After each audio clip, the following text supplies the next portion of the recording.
keeping students and school employees away from the dangers of the coronavirus while continuing with business operations? That's possible. Introducing vSmart Enroll, an online enrollment system that makes enrollment faster, safer, and more convenient. With vSmart Enroll, all relevant documents can be processed and organized in the comfort of your own home. Here's what vSmart Enroll can offer. vSmart Enroll works online and it promotes a 100% paperless transaction. vSmart Enroll paves the way for an easy and streamlined enrollment setup. It is modeled after DepEd's Learning Information System to make sure that students' learning records are documented properly and tracked accordingly.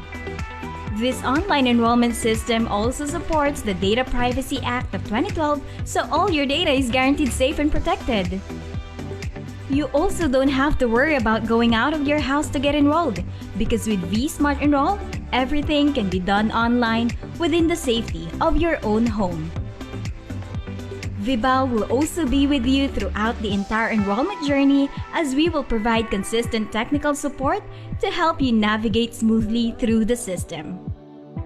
vSmart Enroll is developed and designed for school administrators, registrars, students, and even for parents' use.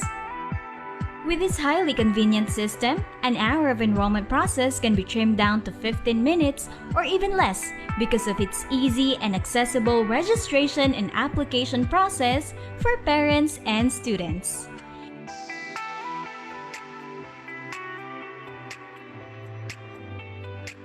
Even the registrars will experience fast and easy transactions.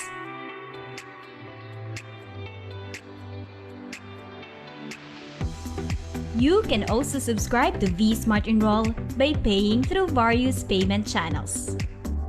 To subscribe to vSmart Enroll, school administrators just need to create a school account for their institution. How? Simply go to enroll.vsmart.ph, select your subscription plan, agree to the privacy policy, fill out the online registration form, and pay for subscription. Easy peasy! With this user-friendly online platform, the enrollment process can now be accomplished with just a few clicks. Start your enrollment now! Subscribe to vSmart Enroll and experience enrollment like never before.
Good day, Kavibal, and welcome to our special Facebook Live learning sessions. For the discussion today, the topic will be on back to school transition, tips for parents in preparing their children for a new back to school experience. Before we begin, take note of the following reminders. Make sure you're registered to the webinar to have your e-certificate of participation. Visit certificate.vibalgroup.com to generate your proof of attendance. Place your questions on the comment box allotted during the session and they will be addressed by our speaker later on. Share the video using hashtag LearnAs1PH as our official hashtag to our Vibal webinars. Experience learning, Kavibal? And now, to proceed with our webinar this morning, it is my pleasure to introduce to you our distinguished speaker today.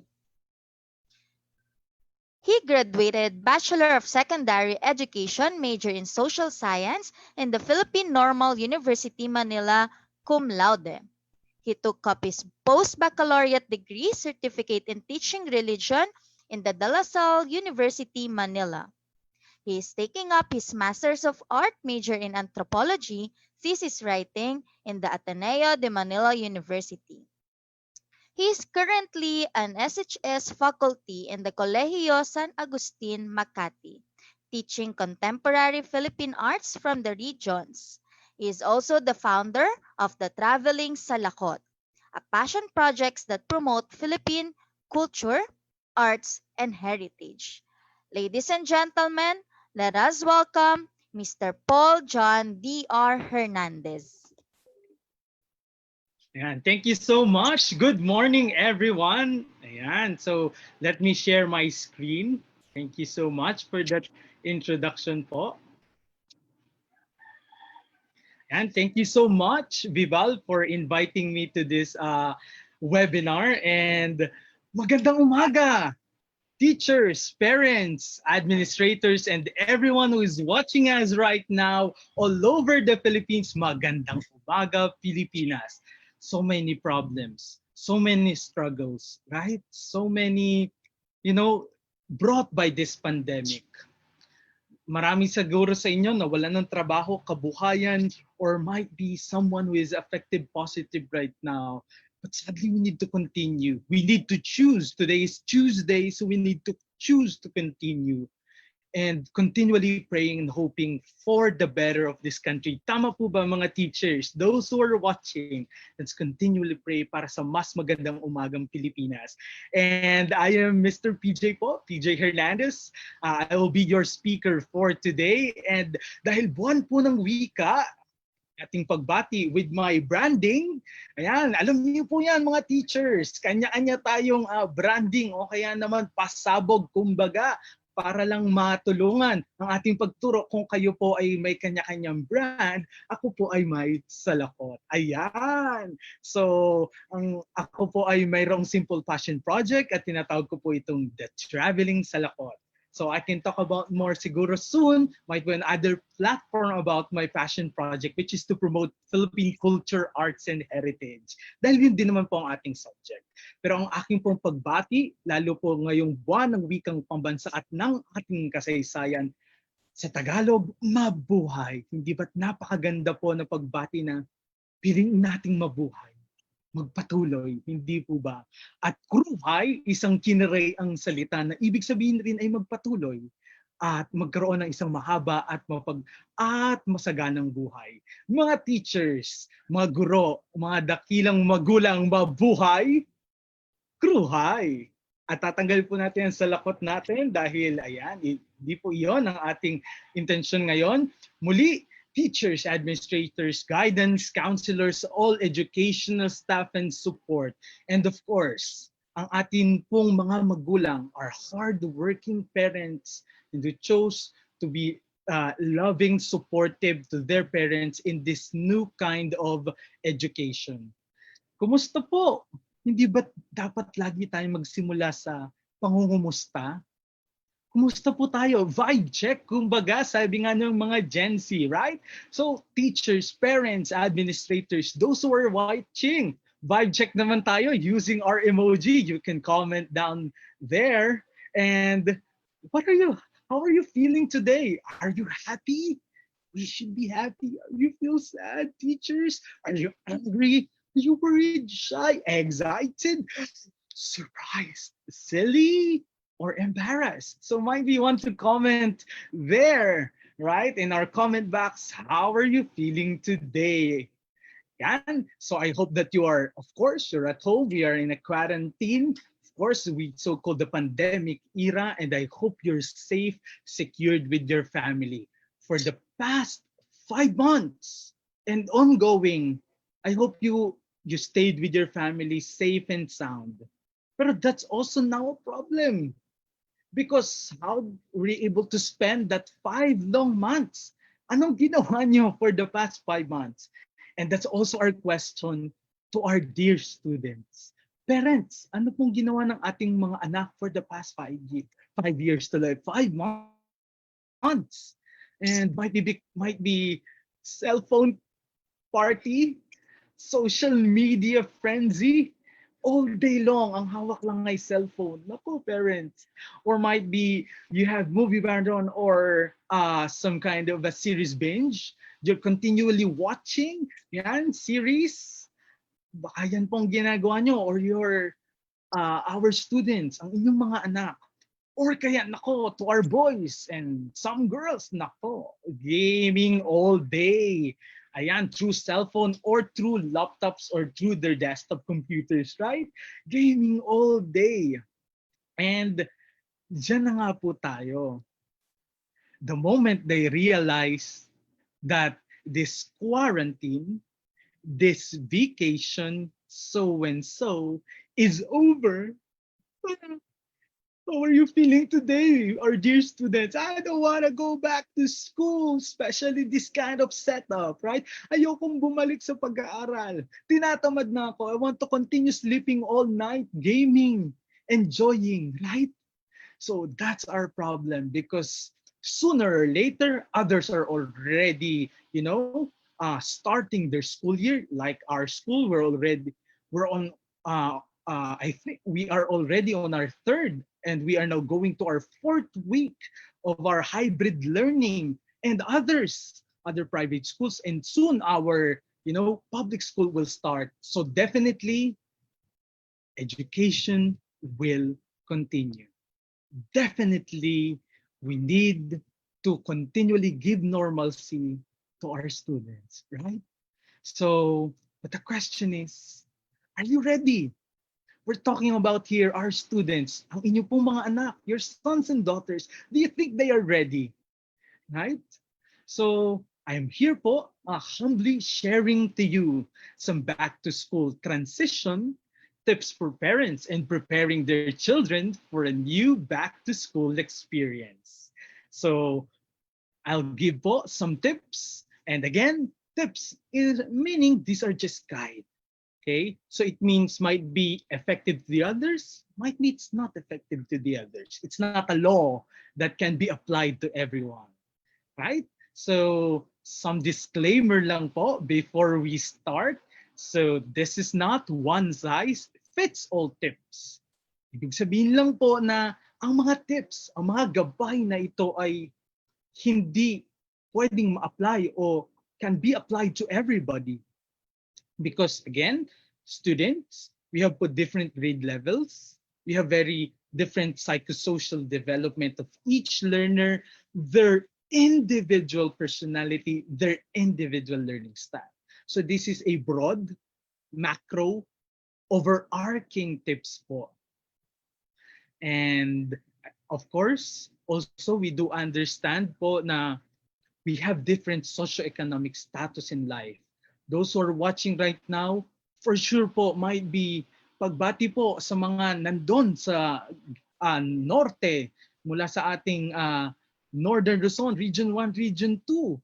O kaya ako po ay live na live dito sa gitnang Luzon, Region 3. So maaring yung iba po ay nasa South Luzon, nasa NCR, Visayas, and until sa Mindanao. We have different context, different situation, different available resources, environment of learning condition, right? Iba-iba nga po tayo ng quarantine, right?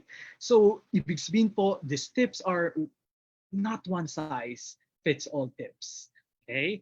So, and for the information of everybody po, I am not that super expert in that topic. I'm not a parent, but I curated the information from different literatures, researches, and of course consulted parents who are already guiding their sons, daughters in this new kind of education, and of course, teacher experts, right? Teachers are curators, parang museum curators, right? So teachers, especially our parents, because this is for you. Comment down below, right? Because we're live na live. Are you ready? Yay!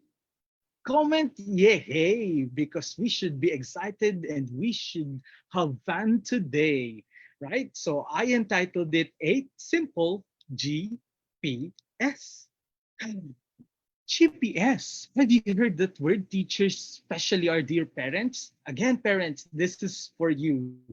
GPS means Global Positioning System, right? Global Positioning System. You need a certain gadget. It's connected po, right? To our, sorry, to a certain network. Then they can locate. And now, we can now locate from point A to point B. Saan mo gustong pumunta? This is point A, this is point B. But the question is how to go there. Point A, point B. And I think we are in point A. Where are we right now? Nasaan po tayo ngayon? Ano ang ating kondisyon? Ano po ang ating nararanasan? Ano po ang lagay ng ating mga estudyante? How are our students? Are they ready? Emotionally, physically? Parents, are we really ready? Of course, teachers, we are ready, right? Comment below that we are so ready for this new normal of education. So, point B is, where are we going? Saan tayo pupunta? Ano ang ating gustong marating, right? But the main question there is in the middle, right? Parents, for sure you're worried. For sure, there's a lot of uncertainty. For sure, there are a lot of stress. For sure, there's a lot of, heavy burdens in you. Nakakatakot po, nakakakaba, nakaka, uh, lalo pag hindi natin alam. Pero we're here to help you to navigate from point A to point B. We are in the middle. How to go there? Tama po ba? We are here, our dear parents, we the teachers, we're here to help and guide you going from point A together with your children, sons, daughters, whatever grade level, grade 1 elementary, ECE, early childhood until senior high school, or if there's college here, there's a line there, how to go there. And I called it GPS might be, we can change it now. It's guide for parents and students. Right? Today, we, the thousands of teachers here present, our dear parents, we are talking to you right now.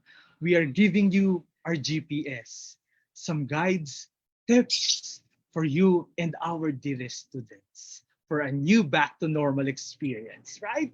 Yes, so are we ready for our at least, I'll give you at least 8, ocho, sabi nga nila, 8 simple tips, guide for parents and teachers for this new back to normal experience. And number 1, ready na po ba tayo? Can you please read? O, diba? Teacher na teacher, I know that you're reading it right now, that study the distance learning modalities. What is that? Our dear parents, we encourage you to study the new modalities of learning. What do you mean by that po? Parents, we are encouraging you, especially to the parents, that if you're watching right now, we encourage you po to study our new normal way of education. According to DepEd, we have 3 major distance learning. We have online, we have modular, and through mass media, television, and radio. Now, we encourage you po to study. If your school, if you're in private school, or if you are in a public school, might be they will employ online learning. Kailangan din po nating pag-aralan. Parents, I know this is extra mile for you, extra effort, right? But in life, right, we are continuous learners. We never end learning. So in order for you to understand the system, you need to study it po. And I encourage you to study if may LMS in school o tinatawag nating learning management system, ano po kayang gagamitin ng aking anak? What is how to navigate? Paano po gamitin ang learning management system na ito? Ano ang mga kailangan in order for me to access this learning management system? At our dear parents, right? Iba-iba po. There are different types of learning management system and depende po yan sa school and depende po yan sa context. Then meron din po tayong tinatawag na session. So I'm giving lang you po an overview, our dear parents. I'm directly talking to our dear parents right now because the teachers here, right teachers? For sure, they are willing to give you all this information, to orient you, to guide you. Meron po tayong synchronous at asynchronous. Ito po ginagawa natin. This thing that I'm doing right now, I'm live na live. I can drink pa nga po, live. O, diba? Sorry po. Live. That is synchronous. We are sync. Live. But asynchronous is, there's a flexibility. They can access the material later, tomorrow, and depending on their time. So kung modular po, padadala po ba sa bahay? Kayo po ba ang pupunta sa school to get the material?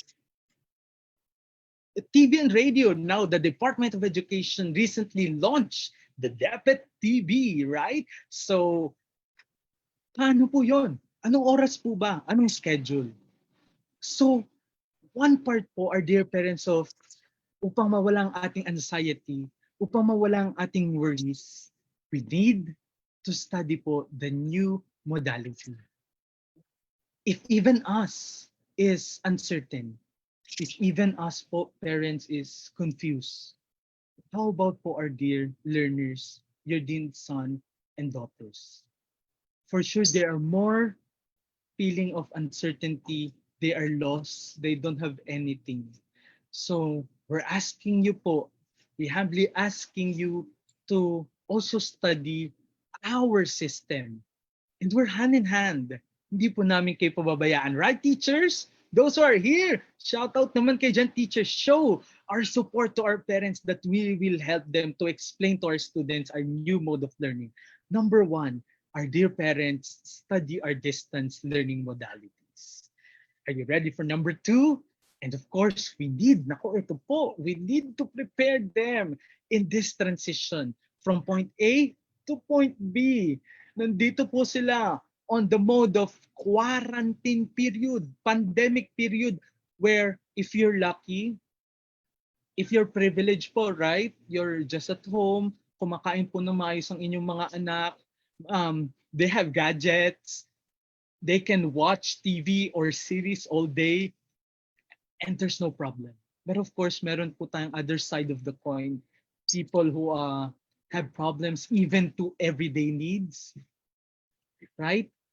People who are asking if makapag-aral pa po sila. So again, these are not one size fits all tips. These are, of course, within the ideal condition that you can provide the following. So we all know, hindi po ba na ang mga bata, students are really excited to go back to school. There's a sense of excitement every time. Something excites them, hindi po ba? And we're talking about the pre-COVID era. Di ba na parang the elementaries, excited, I'll go back to school. Yung iba, no, Mom, I don't want to go to school. Iyak yan. But generally, right? Even high school students, they're excited to go back because something excites them in a face-to-face class. Might be because, di ba, it excites them because of their new supplies. Tama po ba, parents? When you are like this, you have resources, or If some foundation, if there are good hearts who give supplies to them, it excites them. Wow, I have a new notebook. Wow, I have a new right bag, new uniform. If from transition from middle school to senior high school, wow, di ba? Or they're excited, oh, I will meet my best friend again. Or I'll meet my classmates or the teachers.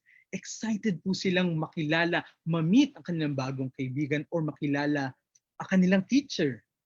Kasi may bagong lugar. Hindi na ako lagi sa bahay. Tapos new activities, new experiences, or they are excited to eat their baon. Yes, because our dear parents, we know that you're really good in cooking, like my parents. Oh, obvious naman po, right? So they're really good. They are really excited to. Uh, there's something excites them in a face-to-face classes. So that is our problem. How to make them excited? Paano po natin sila tutulungan na maging excited muli sa pag-aaral sa panahong wala namang pagbabago sa bahay at paaralan?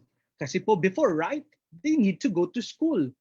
Commute, hahatid niyo po sila. There's sense of change.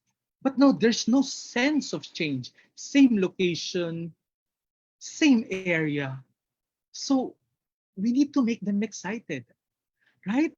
So, and let me give you some literatures. According to Kaylee Simpson, in this article, how to motivate your child after the break. So she's talking about here not the pandemic, but the usual break before. She said na we need to create a sense of change. Our dear parents, yeah, we need them to feel na there's something. So how can we do that? That's the question, right? How?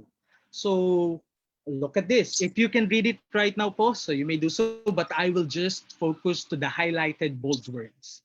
Right? We cannot physically change the place right now that we are in, but we can still create a sense of change. How? The first thing po is the routine. Change the schedule. Change their overnight sleep. Change their all grabe long hours of using cell phone, long hours of just doing binge or grabe unlimited watching, spending hours and hours just doing that. We need to encourage them to wake up now early, start to go back, dress, and have breakfast early. Later on, we'll talk about routine and schedule po. But again, the first start po, according to Kaylee Simpson, is we need to create some change. Oops! There's a difference, mga anak, between a holiday, quote and unquote, quarantine vacation for the context of the students, and there's a difference between school days. We need to suddenly shift and make them feel there's a sense of change, right? And according also to her, we need to motivate them. And you know, our dear parents, we are doing our best to motivate, of course, our students. But even according to Kaylee, she said, motivating a child is one area where parents are ideally better than any teachers could be.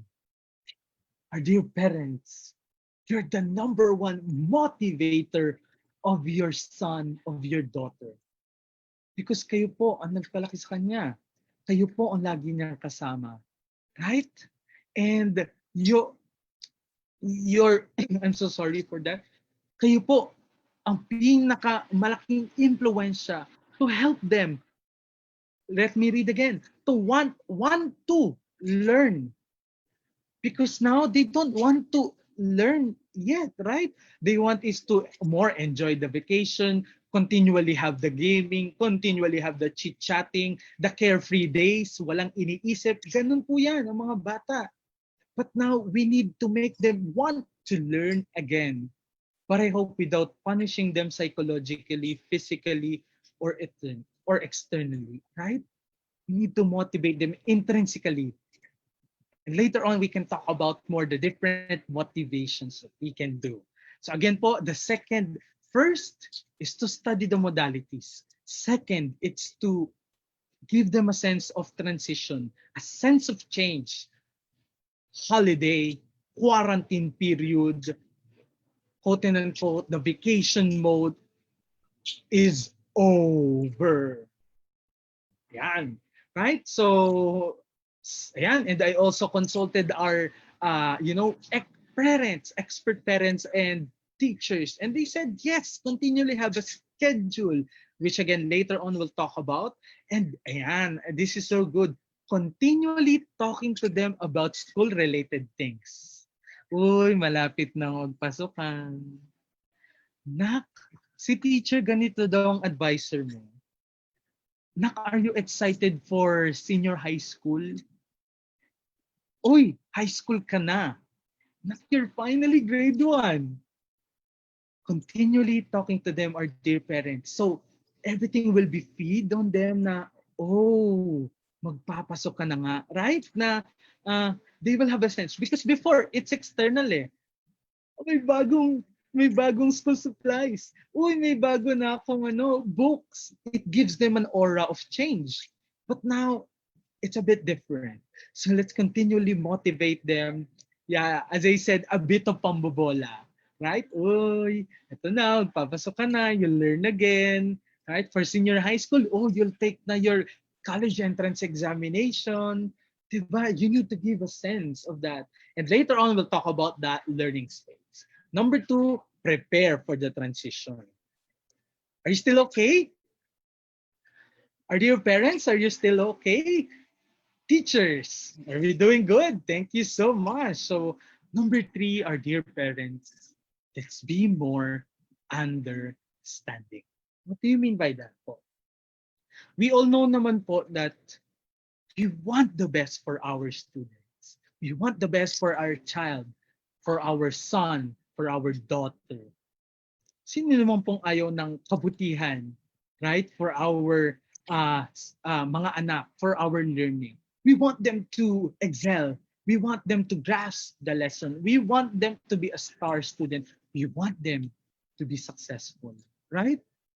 Lahat po tayo, yun ang pangarap natin. Our dream is for our students and our sons and daughter is to reach their dream. And sabi nga nila, ito lang yung mapapamana natin ang edukasyon. Right? For not so rich people with so much resources, edukasyon. Yan po ang lagi ko na, even for me, ang narinig ko sa aking mga magulang, ito lang ang kayamanan, ito lang pamana ko sa iyo. At kahit sino walang makananakaw nito. Hindi po ba? So we want the best for them. But our dear parents, in this kind of situation, we can't expect our child, even the A-listers, even the fast learners, medyo may step back po yan. Because again, we're in a pandemic or in a different setup. They are not in their optimum level. Kumbaga, they're not in their best situation. So according po kay Terry Hike, in remote learning tips for parents helping at home, he said, keep in mind that it's about the child, not the work. Let me repeat po that, dear parents. I'm not here po to be a parent to a parent like you. You know the best for your student. Again, these are just tips po, guide for you. And these are some of the things that they are saying, that we need to focus more to the child, not to the work. We all know that, and let me give to the emphasis of this very long paragraph, an emphasis to those who are in bold, italize words. There is so much pressure everywhere. We know that po. Pressure that you want them to learn, pressure that there's so much to learn, pressure to adapt, pressure to, a lot of things. So, but we hope that you'll not put all the pressure to our students right now. Don't emphasize that everything should be done and, over the well-being. Again po, they are not in their prime. They are not in their much proper state of mind, right? Emotionally or physically, because we're in a different situation. As they say nga po, it's a VUCA world. Narinig niyo na po ba yon, our dear parents? May term po sila, it's called VUCA. vulnerable, uncertain, complex, ambiguous, or just ambiguity. Tapos nadagdagan pa ng pandemic.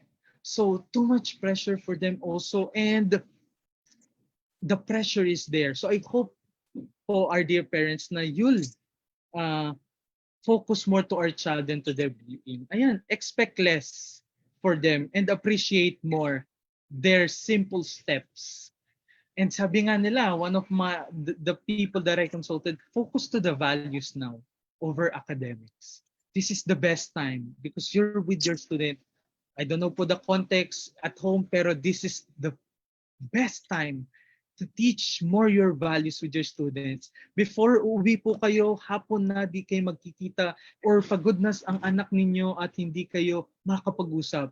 This is for the best time to instill more values that you want to give it to them.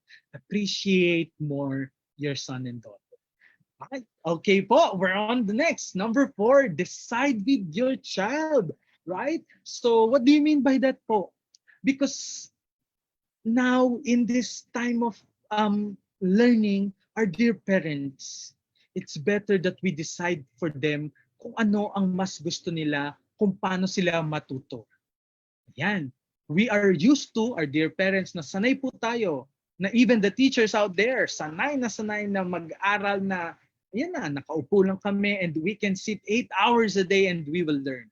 But now they have a different context po. Meron po bang, are there certain types of distance learning activities that your child prefers over the others? Ano po bang mas gusto niya? Synchronous or asynchronous? Mas gusto po ba niyang nakikinig kay teacher, nanonood ng video, o nagbabasa ng article? Right? So, I hope po that you will discover yung in the lower part, it says there by Linda Carling of the John Hopkins University College of Education that I hope that learning experiences that work best for your child. Kasi nga po, they have different contexts. So I hope that you'll discover it, right? Adjust your schedule. Don't be so rigid. Don't be so strict with the schedule. Kasi po, sometimes, right, they make change in your schedule. Sometimes allow to have a break. Kasi sometimes, right, the students have a tinatamad or they are so engaged. Eh paano if you're so strict in time, 1 hour lang dapat reading mo. Eh they want to read more. Will you stop them? Right? So they are not in the moody rooms. So will you still persist? No, you need to learn math today. You need to complete it. Right? So consider working with your child on those activities or subjects that are more difficult, as suggested by Linda. Then later on, the easier one. Difficult to easier one. So it's better also to consider the mood, the personality ng ating mga anak and learners. Right? And for the higher age, of course, we have self-direction. As they say, the name of the game is flexibility and voice and choice of the students. Ano po ibig sabihin nun? Na unlike before, na we'll just dictate, ito, ganito ka na dapat, ganito ang gagawin natin, these are the schedule. But now, they can decide on their own. Nay, I want to learn first siguro writing. Then, I think I need to answer po muna siguro math. Because I like math, so I'll study first math. So, why not hear them? How do you want to learn now? Right? So I hope po that you were able to get that simple idea. Okay, number 5. Ayan, nandito na po tayo. We're about to end. Are you still okay? Yay! Yay! So prepare the educational environment. Napakahalaga po niyan as mentioned by Child and Screen Foundation. Tips for parents navigating the new realities of online education. Make space for learning. It means we need, ideally, again po, iba-iba po ang structure ng ating bahay, socio-economic condition, parents, but we hope that you will allot a quiet, comfortable, and dedicated space for learning, right? Iba po ang lugar ng kainan. Iba po ang lugar kung saan siya maglalaro. Iba po ang lugar para saan siya matulog. Yes po, We can learn anytime, anywhere. But most of the literatures, most of the teacher-parent experiences, they would tell us, our dear parents, it's much better if we will have a devoted place for learning. Right? It's a sacred place na dun lang, pag nandito ako, mag-aaral ako. Right? Pag nandito tayo, in the dining area, we will eat as a family. Hindi ka dyan mag-aaral.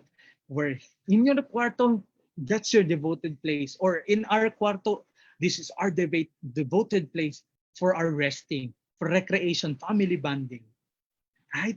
You need to have that sense also of change and places. Right? So I'd like to give credits po to my colleague, Miss Leiliza Canyasares. She shared to me the learning space ng kanyang anak. Grade 2. Look at this po, our dear parents. And also to our teachers who are watching here. So ayan, kitang-kita mo yung lugar because they were able to at least buy mga posters, right? Math is there. Encouraging na parang this place is a sense of, I need to learn, right? So kung wala po kayo ganito kalaki na space, right? Ayan, yung isa po sabi ni Miss Lake, kahit ganito, one table and a chair. Basta pag sa table na to anak, dito mag-aaral tayo. Dito, hindi tayo maglalaro. Dito, we will focus to your study. Right? Nandun lahat. May reward chart. We can talk about it more later. Schedule of the classes. Right? It gives a place devoted for learning, our dear parents, will give the sense to the child that this is a working space. Right? And look at mine po. It's very simple. Right? Isang table, andumi pa, right? With all my books. Right? Nandun yung saksakan lang po. Right? So, ayan. So, nako, pero this one, I credited, I just took it on Google na look at this. Naku po, patay tayo dyan to our senior high school or to our college students. Yung mga can afford, they have this gaming set.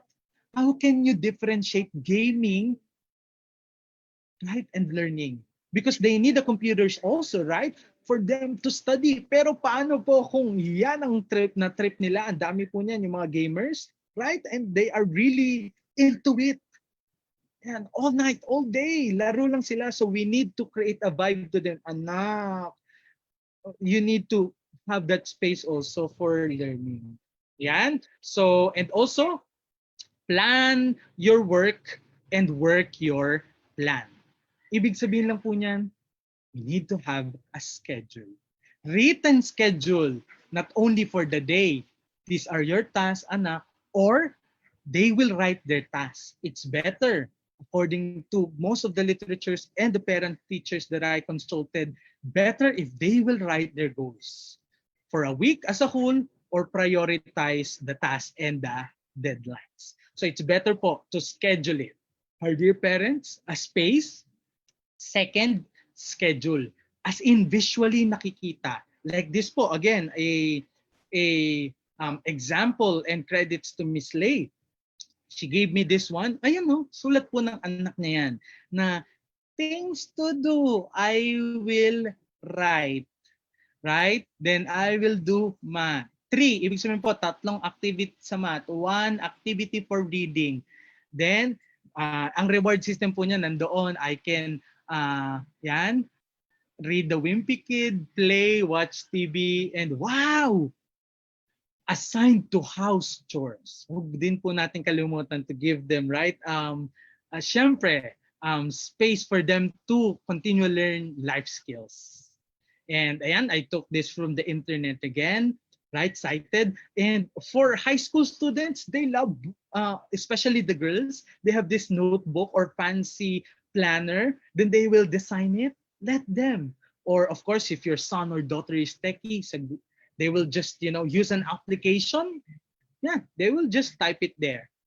Or in the cell phone, of course. Cell phone po.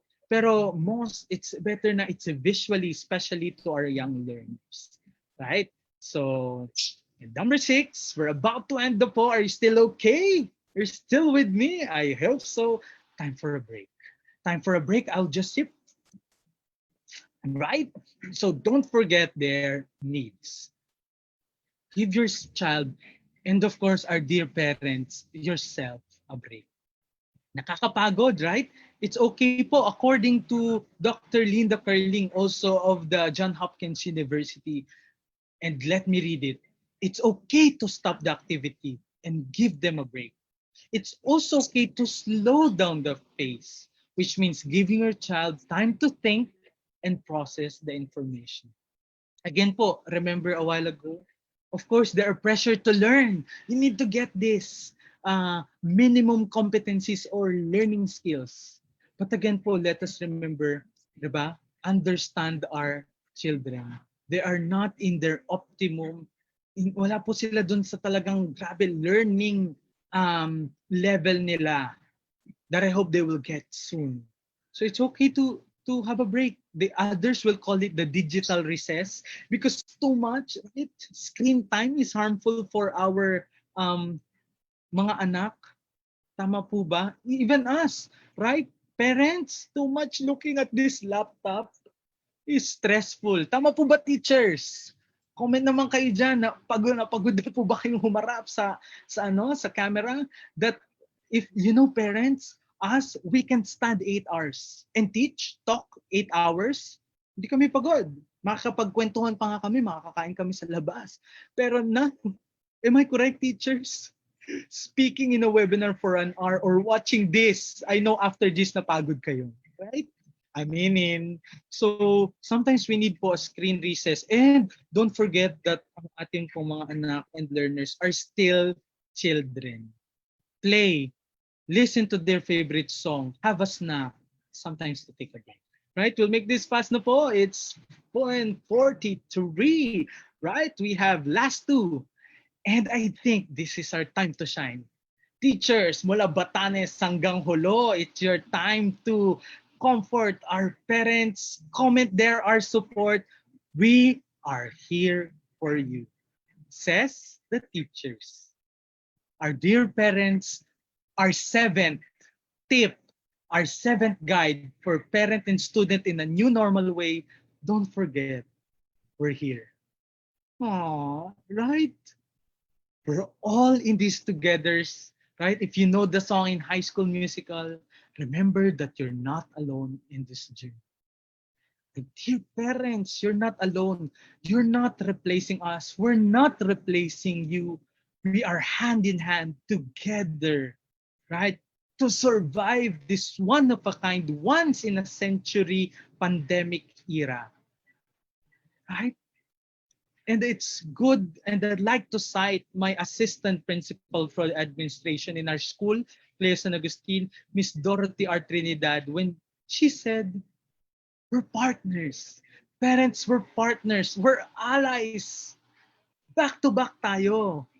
Right? And we have this agreement of course, taking care of your son, our students. Right? We will do our best. That's our agreement to make them in this vulnerable life, to give them a safe environment. In this uncertain, we'll give them uncertainty. If this is complex, we'll give them, of course, a direction. Ambiguous, will give them comfort, will give them, a sense of enjoyment in this kind of situation. Of course, we have the shared responsibility. We are their second parents, right, teachers? Our dear parents, we are here to help your child, your daughter, your son, even from afar. And of course, we will empower our students. That's our goal. And I hope that we will, in this life full of negativity, let us stop, right? Let's have non-negativism.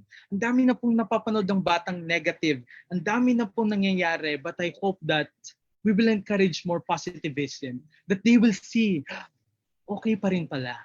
And let's be thankful. I changed lang po some bit up to the of Miss Trinidad.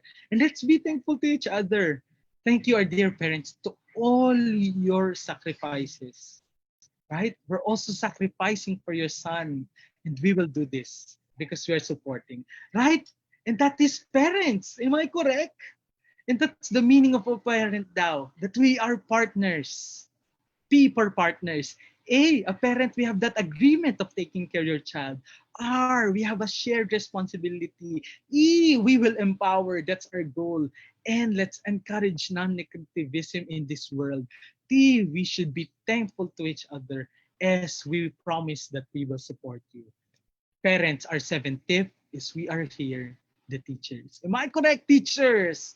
Yeah, show your support. Tell our parents that we are here. And lastly, I'd like to end. I'm so sorry, it's 10:47 is here. The most important, according to Macmillan Education, is yes, we are here as a support system, but according to here, it's you who can give the importance of, we can praise your child, we can motivate them, but it's you who can give praise and rewards. Wow, it's really good that you're able to do this. Anak, nice improvement. Right? Praise can be a reward in itself, or it can be supplemented with time spent with you. Time to connect with friends, working toward another desired education. Right? So might be time to hug them more, right? So that's it. So nurturing a positive, loving relationship. Sabi nga po ng isa kong parent na consult, this is the best time pala, no? That I can be with my son and my daughter. Di ba po? More time with them. And if you're not working, you're also quarantined, this is the best time to study, learn, and be with them. Di po na alam, tatanda agad yan, right? And it is the best time to appreciate it. It's also a blessing. I'd like to end, it's 10:48, I'm so sorry, right? Number one, study the distance learning, our dear parents. Prepare for your child's transition, be more understanding, decide with your child, prepare the educational environment, don't forget their needs. We are here for you, the teachers, and you are the best support system. And that is all, everything for the center, the heart of education, your son, your daughter, our student, our learners. Study about the education for them. Give the transition to them, understand them more, decide with them, give them the environment. Don't forget their needs. Don't forget we are here, their teachers, and you're the best support system. Sabi nga ng kanta, our dear parents, our dear teachers, hindi po ako kakanta because I'm not good in singing, but according sa kantang Umagang Kay Ganda, basta tayo'y magkasama, laging mayroong umagang kay ganda. Pagsikat ng araw, may dalang liwanag sa ating mga pangarap. Wow! Haharapin natin. Parents, haharapin natin to. Haharapin natin lahat ng mga pagsubok in this new normal way of education para sa bagong umaga na may dalang liwanag para sa ating mga anak at mag-aaral. Happy Tuesday! Choose to love, choose to embrace the change, choose to be happy, choose to be amazing. Happy Tuesday, everyone. Maraming salamat po. I'm the Traveling Salakotor, Sir PJ. Might you want to check my my space, or rather my FB page, The Traveling Salakot. Maraming salamat po. Mabuhay kayo. Mabuhay tayong lahat. Mabuhay, kruhay. Thank you so much. Thank you very much, sir. Now we will proceed to the question and answer portion. Our first question is from AC Orgena. How can teacher parents manage being the teacher to their students, parent to their children, teacher to their children? Thank you very much. Wow, grabe po. Sorry, I forgot the name po, Miss. Ano pong pangalan ulit? I'm so sorry. AC Orgena. Ayan, Miss AC. Ayan, I consulted po same parent teachers. And before I answered po with my simple background, salute po sa inyo, right? Let's salute parent teachers na guro na sa 40 o 100 mga estudyante at anak pa sa kanyang pinakamamahal na anak. And you know, super effort po sa inyo yon. How to be a teacher to your son and to your daughter, and how to be a teacher and student to your many students. Sabi nga nung isa ko na consult si Ms. Lay, right? You need to be the same. Giving the same amount of love. Of course, you love your son and daughter, but you also love your students, right? So just be like that. Continue loving, understanding with your son and daughter. And for sure, na you can do great things with them.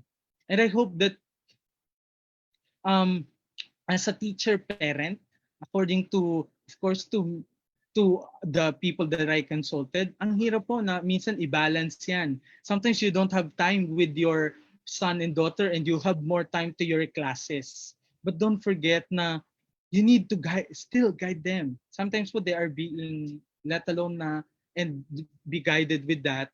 But it's better na if we will spend time more also with them or after, right? After po nating work, we still need to have a time and a space for them.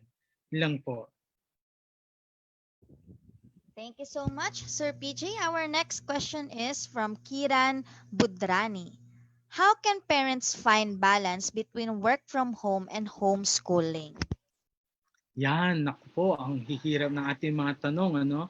So, number one po, we do understand kung gaano kahirap yung ating sitwasyon. Ang hirap po mag-provide sa pamilya sa panahon ngayon at ang hirap din pong maging magulang. Nakikita ko po yan sa aking mga magulang at sa mga kaibigan kong magulang na or sa aking mga co-teachers. You know, ang hirap po na mula sa akin na hindi naman magulang sagutin ng ganyang tanong. Pero kitang-kita ko po ang mga sakripisyo ng aking mga kaibigan, aking mga magulang at ng aking mga kakilala, mga colleagues, that they really still find time. You know, yes, may ipapakain po tayo sa mga anak natin. May maganda po tayong kinabukasan na ibibigay sa kanila. Pero I think it's also better na they will also feel that you're there. That yes, ginagawa po natin ang lahat, magtatrabaho tayo, pero they need also to feel you. Your touch, your words, your guidance. Hinihintay ka lang po nila. Hinihintay lang po tayo ng ating mga anak. And sadly po, there's a study na it's students who are loved at home will manifest more good behaviors in school. So I hope that we can still balance. Balance is the key. No, more sacrifices. Sadly, more sacrifices for our son and daughter. Dahil ginagawa po natin ang lahat ng to. Hindi naman po, di ba, para sa sarili natin, para sa kanila. So being a teacher, being a working mom, dad, I hope that you still find time to your son and daughter. We're giving time for them and I hope that you also give because nandito kami as second parent pero kayo pa rin po ang kanilang magulang na mas kailangan at mas hinahanap-hanap. Yun lang po. Thank you so much, sir. And for our last question from Delia G. Flores. How can we extend the patience of parents who are having difficulty in teaching their children who has difficulty in learning? Ayan. Especially po no na it's really hard to teach, especially the lower grades. Or if there are some right problems, it means if they are diagnosed that we can't disclose naman, right? It means there's some learning difficulties or there's some mental health problems. So mahirap po talaga yan. So parents, mahirap po talaga na na i-address yan. But we're here. Again po, you can always consult the teachers. Ask po the teachers and we have po not only the teachers that is knowledgeable to learning or the pedagogies, meron po tayong guidance center. Ayan, the dogs wants to join. I'm so sorry po. So, ayan, but we have the guidance center. Meron po tayong guidance center, our guidance counselor who can also, you can consult. Again po, our dear parents, this is not your single battle. We are here. The entire school, the entire educational system, the teachers, the guidance counselors are here to help you to understand more your child in terms of learning styles, in terms of their psychosocial and different activities. So, if burnout na po kayo, you can ask si teach, si advisor, or ang kanyang guidance counselor. Again po, we are in a support system. Yun lang po. Thank you. That's all the questions we have for now. Any last reminders to our viewers for today, sir? And thank you so much po again. If you're watching our dear parents, I know that this is hard. Uh, there's a lot of worries. There's a lot, yes po, there's a lot of problems. And there's no perfect system po. In this new normal po, in this new normal of education, all educational institutions, the government, your school, the public school is doing their best. We are still on the process. We are developing it and we are hearing you. We are listening to you, right? Because in the end of the day, bakit po ba namin to ginagawa? This is for your son. This is for your daughter. So again po, we are allies. We are all in this together. Hindi po kami nandito para pahirapan kayo. Right, teachers? Comment naman kayo dyan and show support to our parents na we are here, sacrificing, also doing our best. Hindi para pahirapan sila, but we're here to help each other. Right? Yun lang po at maraming salamat at ang aking panalangin, my prayers and my hopes to you, all the parents who are working so hard, and to all the teachers, ma'am, sir, mabuhay po kayo sa lahat ng sakripisyo ninyo. And yun nga po, if you want to know more naman po on the side of contemporary Philippine arts, sa kultura naman po, don't forget naman po, yan, syempre, to like my page, The Traveling Salako. Ayan. Yun lang po, ayan, pakita ko lang mo very quickly. Salamat, pinaalala ni ate. Yan, ni Miss. Sorry. Naku, ayaw lang mag-share. Naku, ayaw mag-next. Ayan, okay na po yun. Pero yun lang. Tandaan po natin ang kantang Basta Tayo Magkasama, laging mayroong umagang kay Ganda. Yun lang po, maraming salamat po. Ayan, The Traveling Salako. God bless you po. There we have it. In behalf of Vival Group Incorporated, I would like to thank our speaker for today for this very eye-opening and insightful learning session. It is an honor to have you with us today, sir. And to all our Ka-Vival viewers, all thanks to you for your continuous patronage to our daily learning session. Muli, maraming salamat at magandang araw sa ating lahat. Mabuhay! Bye-bye! Maraming salamat po. Mabuhay kayo, teachers!